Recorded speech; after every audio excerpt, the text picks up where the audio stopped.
Assalamualaikum warahmatullahi wabarakatuh. Halo semuanya, perkenalkan nama saya Divarania Zahra dengan NIM 2010909106 dari kelas P1.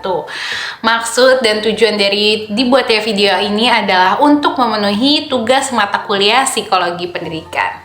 Oke, jadi pada kesempatan kali ini saya akan menjelaskan mengenai apa sih psikologi pendidikan dan bagaimana dasar-dasar penanganan kasus bagi anak yang mengalami kesulitan belajar. Untuk itu, yuk mari disimak video setelah ini. Oke, sebelum kita mempelajari mengenai psikologi pendidikan lebih dalam, seperti salah satunya itu kayak dasar-dasar penanganan kasus pada anak yang kesulitan belajar, kita harus mengetahui dulu nih apa sih psikologi pendidikan itu. Yuk kita bahas. Oke, jadi teman-teman, berkaitan dengan psikologi pendidikan, Barlow pada tahun 1985 itu telah mendefinisikan bahwa psikologi pendidikan itu merupakan pengetahuan yang berdasarkan pada riset psikologis yang menyediakan serangkaian sumber untuk membantu proses belajar mengajar secara efektif. Jadi, pada dasarnya psikologi pendidikan itu merupakan sebuah disiplin ilmu yang khusus mempelajari, meneliti, dan membahas tentang tingkah laku manusia yang terdapat dalam pendidikan. Di antaranya, tingkah laku belajar pada siswa, tingkah laku mengajar dari seorang guru, dan tingkah laku mengajar belajar yang terjadi akibat adanya interaksi antara guru dan siswa. Jadi teman-teman, ruang lingkup pembahasan dari psikologi pendidikan ini nggak hanya berfokus pada teori-teori dalam psikologi pendidikan sebagai sebuah ilmu, tetapi juga membahas dari segala aspek dari para siswa, khususnya ketika mereka terlibat dalam proses belajar dan proses mengajar. Nah, jadi secara garis besar pokok bahasan dari psikologi pendidikan itu terbagi menjadi 3 macam, teman-teman. Yang pertama, pokok bahasan mengenai belajar. Yang kedua, pokok bahasan tentang proses belajar. Dan yang ketiga adalah pokok bahasan mengenai situasi belajar.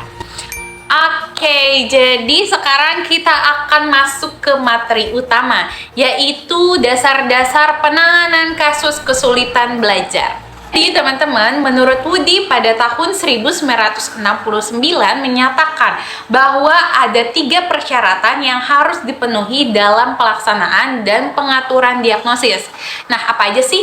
Yang pertama, ciri-ciri atau kondisi fungsi klien pada saat pemeriksaan itu harus dievaluasi dan dideskripsikan. Yang kedua, kemungkinan faktor penyebab atau etiologi itu harus ditemukan. Dan yang ketiga, prognosis harus dibuat dan pendekatan perlakuan itu harus disarankan. Namun nih teman-teman, 2 yang terakhir tadi itu seringkali dilalaikan dalam pembuatan diagnosis psikoedukasional, sehingga seringkali pelayanan psikotes itu untuk siswa dimulai dari penyajian tes, menyekor, dan hasilnya itu diberikan dalam bentuk psikogram. Oke, selanjutnya teman-teman, yaitu sistematika laporan diagnosis kasus. Jadi teman-teman, salah satu bentuk laporan yang paling banyak digunakan dalam studi kasus program profesi itu dibagi menjadi 3 bagian penting. Yang pertama, informasi tentang subjek bermasalah, gambaran kepribadian, dan berbagai latar belakangnya, baik yang terungkap dengan pengamatan, wawancara, maupun yang diperoleh dari pengukuran. Yang kedua itu uraian psikodinamika permasalahan. Dan yang ketiga, kesimpulan dan saran. Yang keempat ini sebenarnya ada follow up dia namanya. Namun, bagian keempat ini seringkali dilupakan pada saat proses penyusunan. Setelah menjabarkan 4 bagian tersebut, nah pada laporan itu dapat disusun menjadi 8 bagian. Yang pertama, identitas pribadi yang terdiri dari nama subjek, umur, jenis kelamin, agama, kedudukan dalam keluarga, nama ayah, ibu, pekerjaan, dan lain-lain. Yang kedua itu ada yang namanya perumusan masalah. Dia itu berisi dari rangkaian masalah, alasan dilakukannya pemeriksaan atau dirumuskannya sebagai pemeriksaan. Yang ketiga ada informasi latar belakang. Yang keempat ada informasi diagnostik baku. Yang kelima adalah gambaran kepribadian. Nah, yang keenam ada psikodinamika, yang ketujuh ada saran-saran. Yang terakhir ada follow up, yaitu berupa pengamatan terhadap perubahan perilaku. Oke, yang terakhir yaitu karakteristik siswa yang mengalami kesulitan belajar. Jadi teman-teman, udah tahu belum sih bagaimana karakteristik siswa yang mengalami kesulitan belajar? Nah, kalau belum, jadi teman-teman, Valet itu membuat daftar 7 anak yang mengalami kesulitan belajar. Nah, dalam 7 itu, yang pertama itu ada mereka itu mempunyai sejarah kegagalan akademik yang berulang kali, teman-teman. Jadi, pola kegagalan mereka dalam mencapai prestasi belajar ini terjadi secara berulang-ulang. Jadi, tampaknya itu memantapkan harapan mereka tuh untuk setiap mereka melakukan usaha pasti akan gagal. Jadi, melemahkan usaha mereka. Yang kedua itu adanya hambatan fisik atau tubuh. Atau mereka juga mengalami kesulitan berinteraksi dengan lingkungan belajar mereka, atau bahkan ada kelainan fisik. Yang ketiga itu kelainan motivasional. Yang keempat, kecemasan yang samar-samar. Jika mereka udah merasa gagal di bidang ini, mereka akan merasa gagal juga di bidang lain. Yang kelima, perilaku yang berubah. Nah, yang keenam itu ada penilaian yang keliru karena datanya itu nggak lengkap. Jadi, kesulitan belajar itu dapat timbul karena pemberian label kepada seorang anak berdasarkan informasi yang kurang lengkap. Jadi, contoh anak ini sebenarnya ini mengalami tunagrahita nih.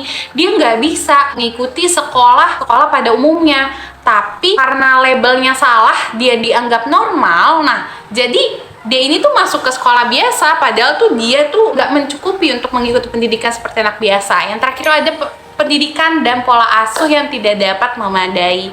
Nah, jadi teman-teman, terdapat anak-anak tipe, mutu, dan penguasaan urutan pengalaman belajarnya itu nggak mendukung proses belajar.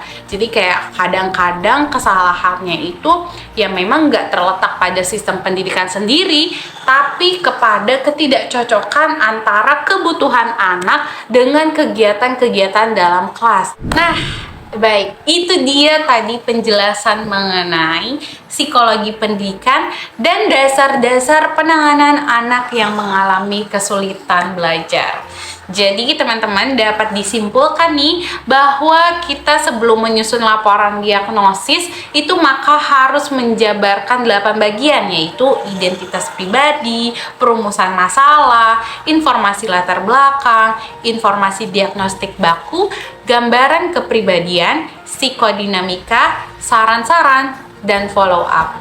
Selain itu, karakteristik siswa dengan kesulitan belajar itu tidak selalu disangkut pautkan karena kekurangan yang mereka miliki, tetapi juga karena pengalaman yang tidak mengenakan yang terekam di dalam otak mereka. Contohnya kayak kecemasan yang samar-samar tadi. Jadi, ya memang pada dasarnya ketika seseorang mengalami kegagalan berulang kali, maka nggak semua orang tuh bakalan kayak mereka bakal semangat lagi, bakal berusaha lagi untuk sampai mereka dapat yang terbaik. Jadi ada beberapa anak yang ketika mereka gagal, mendapatkan kegagalan yang berulang kali, mereka itu justru akan merasa ya udah, kayak mereka ya udah aku nggak bakat di bidang itu. Kayak mereka punya tertanam di otak mereka, aku pasti bakalan gagal lagi kalau misal aku coba, aku pasti nggak bakal bisa. Dan ya itu yang sebenarnya secara nggak sadar mereka itu masuk dari karakteristik siswa yang mengalami kesulitan belajar, teman-teman. Jadi itu dia penjelasan saya mengenai psikologi pendidikan dan dasar-dasar penanganan kasus kesulitan belajar. Untuk itu, terima kasih teman-teman yang sudah menonton video ini hingga akhir. Semoga dapat dimengerti. Sampai bertemu lagi. Wassalamualaikum warahmatullahi wabarakatuh. See you.